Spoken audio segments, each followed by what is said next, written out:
Hello everyone, कैसे हैं आप सब लोग? बढ़िया, मौज बहार।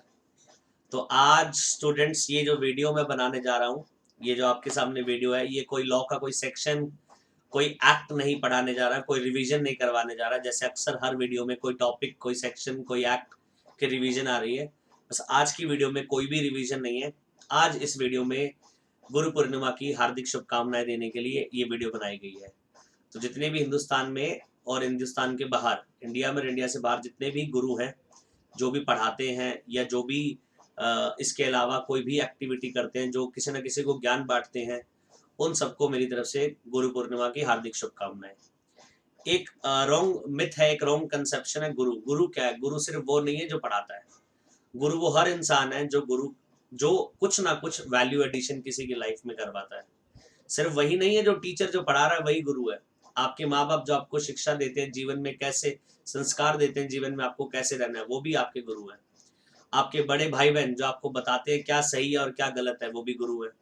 आपके टीचर्स जो आपको एजुकेशन देते हैं और आपको सही पाथ बताते हैं कैसे पढ़ना चाहिए, वो भी आपके गुरु और लाइफ आपको बताते हैं कैसे जीनी चाहिए। तो गुरु कोई भी हो सकता है। बहुत सारे स्टूडेंट्स हैं जो पढ़ रहे हैं मुझसे और साथ में पढ़ाते भी हैं। 11th-12th में अकाउंट्स पढ़ाते हैं, इकोनॉमिक्स पढ़ाते हैं, वो भी गुरु हैं। वो आगे ज्ञान बांट रहे हैं। हर वो पर्सन जो ज्ञान बांट रहा है वो गुरु है। तो सारे के सारे जितने भी गुरु हैं उन सबको गुरु पूर्णिमा की हार्दिक शुभकामनाएं। अब गुरु का महत्व क्या है? गुरु बनाना बहुत जरूरी है जीवन में। गुरु का बहुत बड़ा महत्व है। जब भगवान श्री राम आए थे, विष्णु भगवान ने अवतार लिया था, तो श्री राम भगवान ने भी गुरु बनाए थे। वो तो खुद भगवान थे, उन्होंने भी गुरु बनाए थे, गुरु वशिष्ठ। अगर आपने रामायण देखी हो तो राम भगवान हर एक चीज, हर एक जो उन्होंने राजा का राज संभाला था, तो हर एक चीज वो अपने गुरु से पूछ कर ही किया करते थे। गुरु का बहुत बड़ा महत्व है। गुरु ही आपको ज्ञान देता है, गुरु ही आपको लक्ष्य बताता है, गुरु ही आपको सफलता कैसे मिलेगी ये बताता है। सही और गलत में पहचान करवाने वाला भी गुरु है। ये मैं आपको एक महाभारत के सार से बताता हूँ, गुरु का महत्व क्या है। महाभारत में कौरवों और पांडवों के बीच में युद्ध चल रहा था, आप सबको पता है। तो कर्ण और अर्जुन के जब युद्ध हुआ, और कर्ण और अर्जुन बहुत बड़े धनुर्धारी थे, दोनों बहुत बड़े बलवान थे, दोनों के बाद बहुत शिक्षा थी। तो जब दोनों बाण चला रहे थे एक दूसरे के रथ के ऊपर, तो जब कर्ण बाण चलाता था अर्जुन के रथ के ऊपर, तो अर्जुन का रथ 1 से 2 हाथ पीछे चला जाता था। और जब अर्जुन जब अपना बाण चलाता था कर्ण के रथ पर, तो जो कर्ण का रथ था वो 25 हाथ पीछे चला जाता था। तो अर्जुन फिर कृष्ण भगवान सारथी थे अर्जुन के रथ के। तो अर्जुन बात करता था कृष्ण भगवान को, देखो मेरी विद्या, मैं कितना बलवान हूँ, कर्ण मेरे आगे कुछ भी नहीं है। बट फिर भी कृष्ण भगवान कर्ण की तारीफ करते थे, भाई इसके तो एक बाण से हमारा जो रथ है वो 2 हाथ पीछे चला गया, 1 हाथ पीछे चला गया। अर्जुन कहता, भाई मेरे बाण से 25 हाथ पीछे उसका रथ चला गया, आप उसको अप्रिशिएट नहीं कर रहे। उस बंदे ने एक तीर चलाया, एक बाण चलाया, और हमारा रथ 2 हाथ पीछे चला गया, आप उसकी तारीफ कर रहे हो। अर्जुन हमेशा कृष्ण भगवान से पूछता था कि आप कर्ण की इतनी तारीफ करते हो और मेरी तारीफ नहीं आप कर रहे, और हालांकि मेरे बाण से उसका रथ 25 हाथ पीछे चला जाता है। ये इस सवाल का जवाब कृष्ण भगवान ने अर्जुन को तब नहीं दिया। महाभारत का युद्ध समाप्त हुआ, खत्म हुआ। कृष्ण भगवान अर्जुन को रथ पर एक जगह पर लेकर गए और वहां पर अर्जुन को बोला कि रथ से उतरिए। अर्जुन पूछता है, क्या हुआ, आप मुझे रथ से नीचे उतरने के लिए बोल रहे हैं? तो बोलते हैं, आप उतरिए फिर मैं उतरता हूँ। तो जैसे ही सबसे पहले अर्जुन को रथ से उतारा, और वो फिर रथ से खुद उतरते हैं। फिर उसके बाद अर्जुन के रथ पर जो हनुमान भगवान है, पवन पुत्र हनुमान, उनको बोलते हैं कि आपने जो ये विराजमान है अर्जुन के रथ पर, आप भी क्या हो जाइए, अपने रूप में आइए और रथ से आप नीचे उतर जाइए।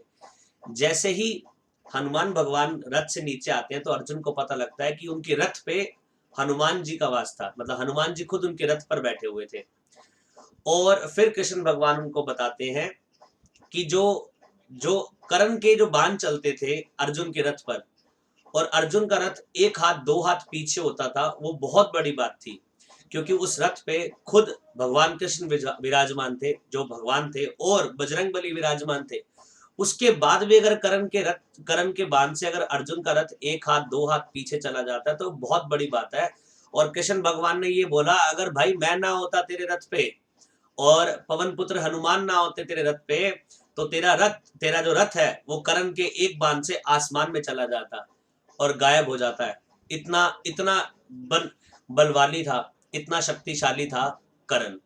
तो तब जाकर अर्जुन को एहसास होता है कि जो महाभारत के युद्ध में जीत प्राप्त करी है वो सिर्फ उसका उसका उसमें कोई इनिशिएटिव नहीं है, उसका ही सिर्फ क्रेडिट नहीं है, मतलब उसी की वजह से जीत नहीं हुई। ये जो ये जीत हुई है वो कृष्ण भगवान की वजह से हुई है। भगवान कृष्ण खुद उस रथ पे विराजमान थे और इसके अलावा भगवान कृष्ण ने हनुमान जी को उस रथ पे विराजमान किया हुआ था और जितने भी कर्ण के बाण थे उन सब बाणों से अर्जुन की रक्षा करते थे बजरंगबली खुद।